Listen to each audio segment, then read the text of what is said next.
Good evening. Welcome to Something to Talk About. I'm Patty Arroyo. We are happy tonight to have a great conversation with a former police officer and now in charge in the private sector, doing about the same thing, but with less stress. Paul Suba is our guest tonight on Something to Talk About. Come back.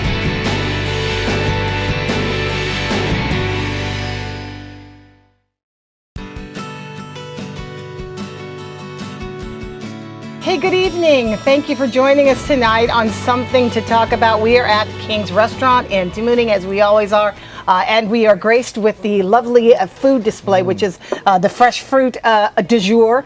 We are happy to be here tonight with, you may know him as Paul Suba, or you may know him as Captain Suba. You may know him as Chief Paul Suba, or you may know him as the Operations Director for G4S. Paul Suba is our guest tonight. Hi. Hi, thank you for inviting me. How are you? Very good, thank you. What an important job you have now. Not that you didn't have an important job when you were GPD chief. Right. Yeah, but wow, what an incredible transition you've made into the private sector, huh? Well, it's exciting because it's still in line with the law enforcement aspect of my life and career, but it's more prevention, using different techniques and methods of, helping the community, private and commercial, protect themselves and their property. Yeah. G4S, though, just recently won the contract through GVB, right? Correct. Through GVB, to pretty much protect Tumon and protect tourists and all of us in the community who go down to the beach and that really popular place.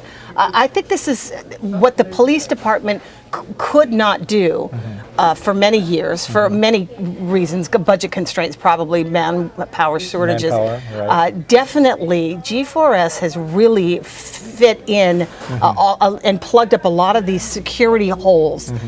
We were at the beach recently, as many of you probably have gone down to Tumon, and when we were there were vehicles, either a bicycle or a motorcycle or a mule. What is that? It's a UTV. A UTV. Utility vehicle. They call it a Rhino. Okay. Yeah. The Rhino, they would come by at least 15, 20, 30 minutes at the max, but it was regularly dawning. Show the shirt. Yeah. This is what it's very bright. You can't miss them.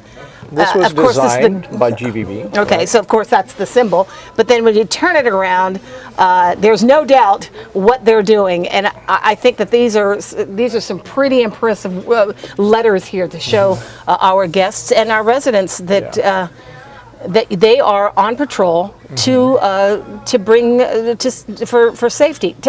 How beach communities are difficult in any destination.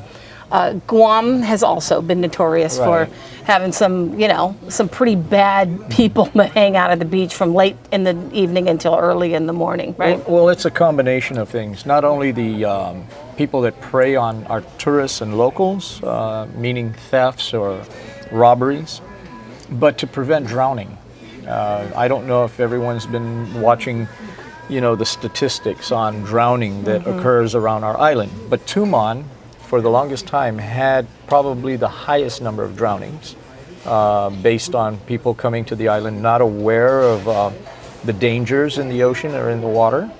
And so this team, based on GVB's contract, has addressed that, helping our lifeguards from Department of Parks and Rec that are down there. And they can't monitor and watch every piece of the beach or the ocean. So between us, Parks and Rec, GPD, Fire Rescue, and the Coast Guard on the outside of the reef area, we're all combining our effort and our resource to protect the most valuable commodity, our people, visitors, military, locals alike. Yeah. Tumon is a very popular spot. Before we get into all of that, as you can see, that we have a show and tell going on too, because these are some of the supplies and equipment that the G4S patrol officers use while they're out in Tumon. You left the Guam Police Department, retired after how many years? I say 40, but it's probably a lot less. Felt like 38, 39 actual in law enforcement. 4 years in Oregon as a deputy sheriff, but majority of my time was here. This is home. So. Your time here was you had a career that spanned a pretty long time. You Yeah. rose from the ranks and eventually to become the Guam Police Department's police chief. Right. And talk to me about during your tenure. Tell me how things have stayed the same or how things have changed since you've been. Well, a lot has changed. When I got in back in 1975, never dreamed I'd be a police officer, but I was working for Hawaiian Rock Products at the time, going to UOG, and I saw a patrol car go by while I'm shoveling asphalt, trying to pay for my college education. And I said, my gosh, somebody gets paid to do that. He was in a patrol car with an air conditioner on, obviously windows closed. When I was able to get on board, I loved it so much because every day was different. And the people I worked with were so passionate about helping people not become victims or catching the bad guy. And so I just stayed with it. And eventually I decided I wanted to try something different, relocated to Oregon, got a job as a deputy sheriff there. But Oregon, where I worked, I covered 9,800 square miles. Wow. I had the unfortunate experience of having to shoot an individual who kidnapped a 2-year-old girl from Reno, Nevada, and ended up in where I was patrolling. That experience, plus the fact that backup was like hours or more away, caused me to rethink what I was doing there for $6 an hour. And so I decided to come back to Guam, where I knew the culture and the people, and backup was within seconds or minutes. And that was in 1985 when I came back. I only left for 4 years.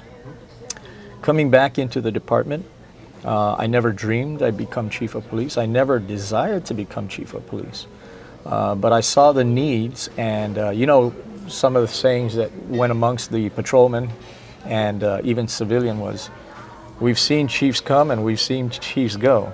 And we've experienced really good people that have become our chiefs or were our chiefs at one point in time. And some very colorful individuals that we highly respect and appreciated. They brought us the things we needed in the department, the equipment. Of course, promotions were great. You need to do that to keep things moving. But we needed to rely heavily on the support of the community and our governor, of course, governors, whoever they may be in, and the legislature to work together to help us to bring to the community the things that we needed to get the job done. So it was my mother that actually told me God had spoken to her that I was going to be chief of police. And I said, no, Mom, I don't want to be chief. And she said, no, I saw it clearly, I heard it. And I said, well, if that's true, then I'm going to need his help to do that job. Because taking care of people's safety is really a very important responsibility. Well, it's and a great deal of credibility and integrity goes along with it. And the police department over the years has had difficulty with it. There has been in and out and over time. There have been a number of things that happen. But is that standard for a police department? Is that the sort of environment in which a police department operates? And I've shared this with senators and the media. You're not going to have what we would like to say is a perfect police department, because you got human beings involved, and that the human factor, whatever it is, it could be health, it could be emotion, it could be a number of things. They get the training, but how do they apply it? Each individual is different. So the thing is, I'm proud to say that in all that time, I can attest to the fact that Guam has a very good and outstanding police department if you look at places around the world. Of course, now, if you're on the receiving end of poor service, your judgment and your perception is different.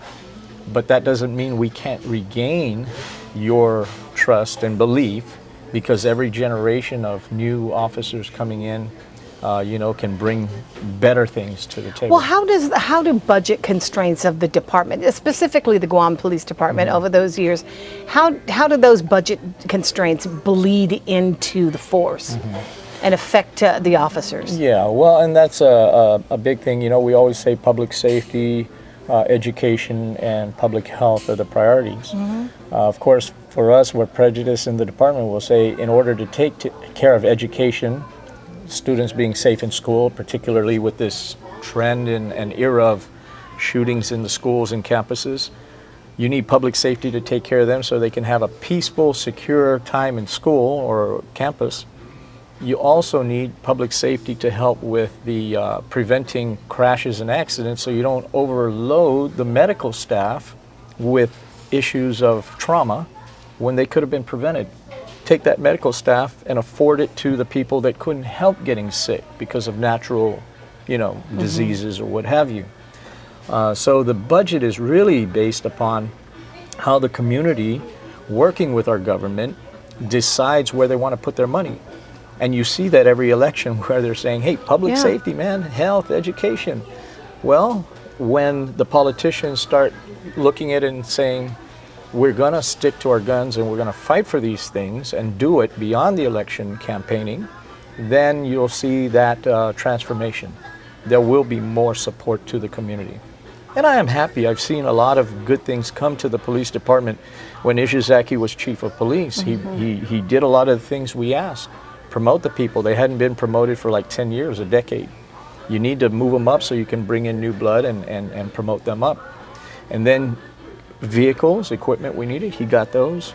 And new buildings, we got the new forensic lab that is critical to Guam. There have been a great number of successes in the Guam Police Department. And now you are in the private sector, G4S Operations Director. He's got a whole brand new job, and probably these things that you don't have to worry about that you did as a chief. When we come back from our break, we're with Paul Suba. We're going to talk to him about how to protect Tumon, our tourists, and us who go down there, right? Okay, come on back.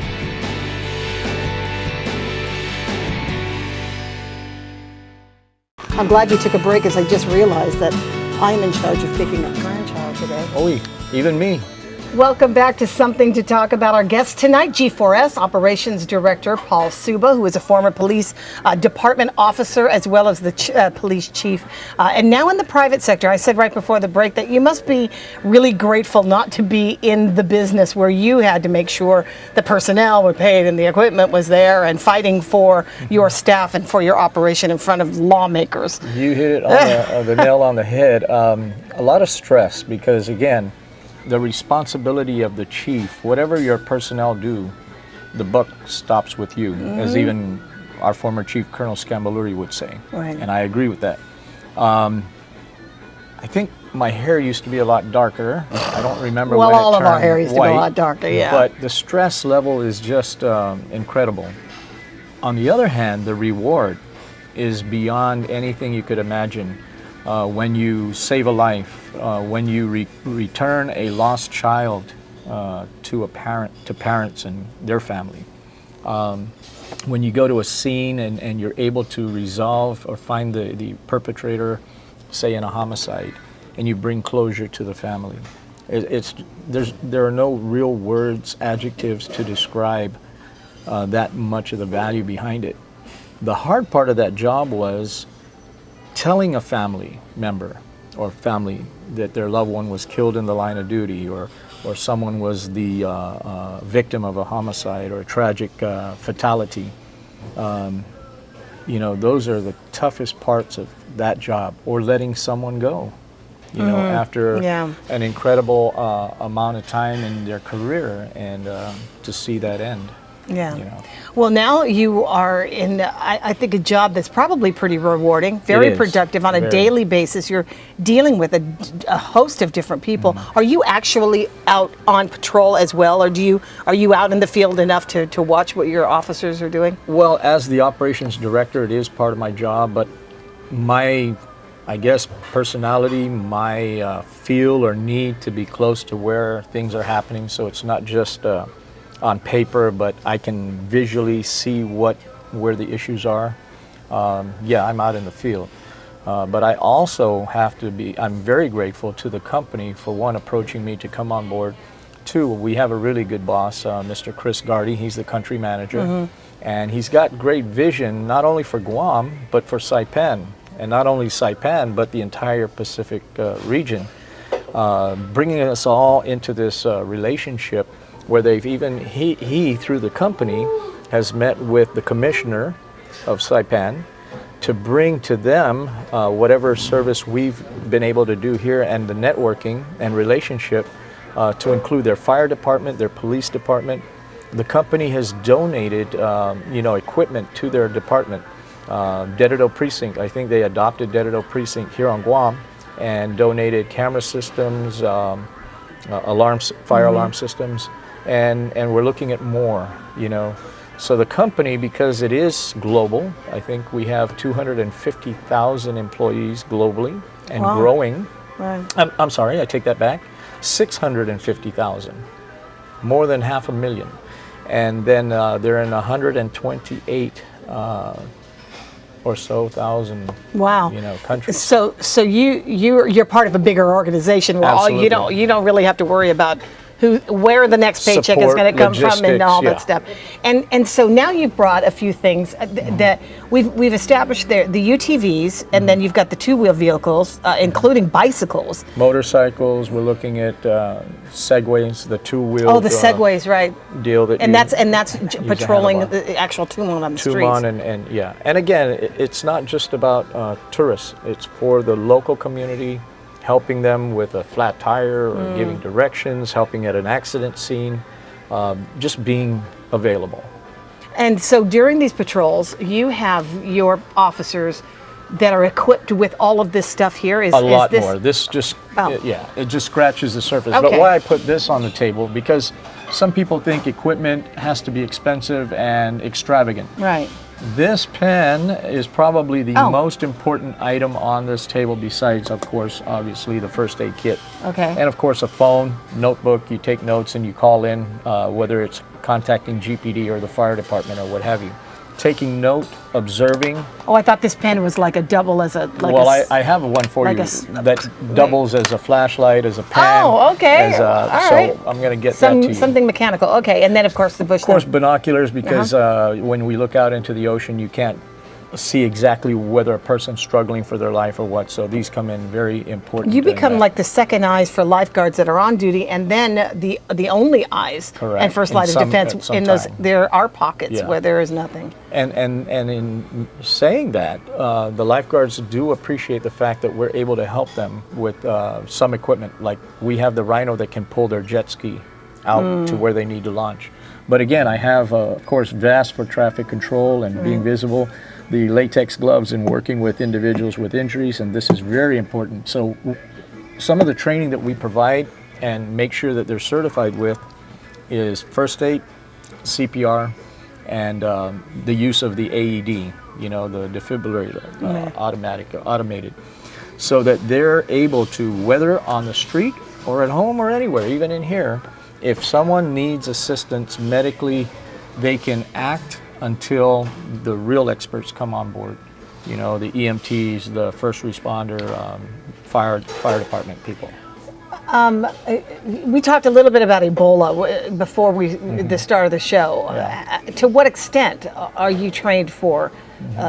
Well, you obviously you don't diagnose Ebola No. right on the scene, but But we're on board with our local Homeland Security folks that provide us training where we don't have that knowledge or availability of that training. The company itself has its trainers that can come in and help us train. We train alongside local law enforcement or fire. We train with the hotel, restaurant, staff within the hotels and what have you.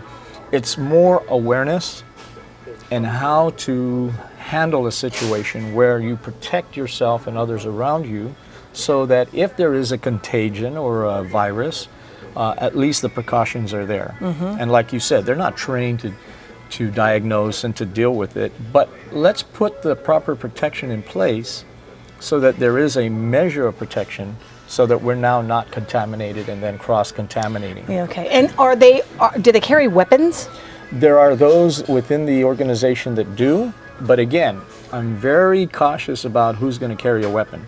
You may be legally able to with a firearm ID, registration, and even training, but are you competent? Because my message to them and even to the community is, where's that firearm when you're not in control of it and for whatever reason? Is a child apt to get a hold of it? The Weber law comes into Right. play. But do you know about that? Why would you have a firearm to protect yourself and it falls into a child's hands and they die or But kill they're someone. not. But they're not G4S issued weapons. G4S has a policy where they are not purchasing the weapon because they don't want to have a container or armory to hold those weapons. So each individual will be trained, if they haven't been trained already, go through the process of getting registration and firearm ID, and then we have to reiterate safety. Safety is the biggest Yeah, issue about yeah. having a firearm. So how many officers do you have working at one time? It varies. It depends on what their assignment would be. On Guam, we have about over 100 properties, we call it, that include GPO in this complex. Right. And then for each one, there may be several to almost 50 to an area, depending on So what in the that contract. particular area, in Tumon, how many do you have on duty at the time? Well, between the VSOs, which we have about 12 that have different schedules, and we try to, Willie, Sergeant Brennan, retired Lieutenant Brennan, SWAT commander, he oversees the VSO program. So he'll schedule them to where he sees there might be a need, whether it's activity or crime statistics or what Right. have you. But between his team and the internal security, whether they're G4S or another security company, we work in tandem, and even GPD has our radio so we can communicate and with them and vice versa. What's so far, because this is a rather new contract. This has not been Right, it's going on for a unique. while. It's a new program.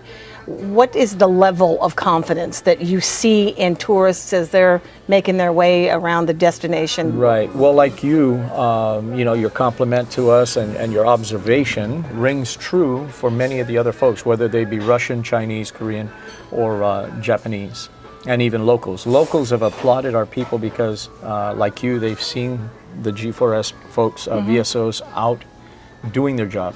Quito Santiago, also a retired GPD officer, has rescued at least 3 individuals. Wow. One 18-month-old child that flipped upside down in her little floater, and he was able to get to her Right, quickly. and- wow. Yeah. Being in the right place at Yeah. the right time. So the confidence and the obvious value is being witnessed and comprehended every day. Just simple interaction. With visitors or military personnel helps them to see that in our history we're more true to our word that we want to take care of our only real industry, Yeah. the visitor industry. Right. So I think the appreciation is there, and and we accept criticism or Well, yeah, you have to. I mean, you have to. You're dealing with public service, and yeah. people should, as customers, be able to, should be able to. right. But it's just like in a restaurant. What was not up to, Yeah. was the food not quite to your liking? Right. Did we give you enough, Yeah. attention? And so you're open to those suggestions. Absolutely. as That's well. how we find improvements and ways to improve. And we're open to community, Input. suggestions and Okay. input. Well, I will say that there is nothing wrong with a King's fruit platter because we get this absolutely every Yeah. time we come here. I want to thank you for taking the time tonight to talk to us about it, educating us more on the safety and security of our prime destination. Appreciate Well, that. we'll talk more as you Just let us know invite how us we to can help. come on your program. We really appreciate it. Okay. Coming from our country manager, Mr. Chris Gardy, and the entire staff, team, and families of G4S. I also have something I wanted to give you for them, from them. Oh, really? I had it hidden back here for a little while. You were sitting But on a gift? Here's Hey, look at that. a raincoat. Oh, this is in case I have to get out of my in case car. you do. It's reflective, so you just got to remember Wow, that. look at we're looking me. at safety. I'm rocking and styling today. So- Thanks, Paul. I appreciate that. In any case, Yay. thank you for having I us will on never the get program. wet out on the rain. Thanks. It's good to see you. Thank Paul you, too. Suba, everyone. Thank you again for joining us tonight. Have a great evening. See ya. Thank you. But yeah, if That's this is cool. not your Wow, this size, let me know. Okay. What's a large? I'm sure I'm all right. No. This should fit, but if not, let me know. You got my number. Okay. Thanks a lot, man. And then I do have that pen I was telling you about. I just couldn't find it well, in we'll, my bag. we'll see you. We'll see you on Saturday. You still have your tickets, right? Yes, Okay. absolutely. So I did put in a good thing for Scamby. So. Yeah, good. And he'll be happy when he sees this. Well, he won't see it till Sunday.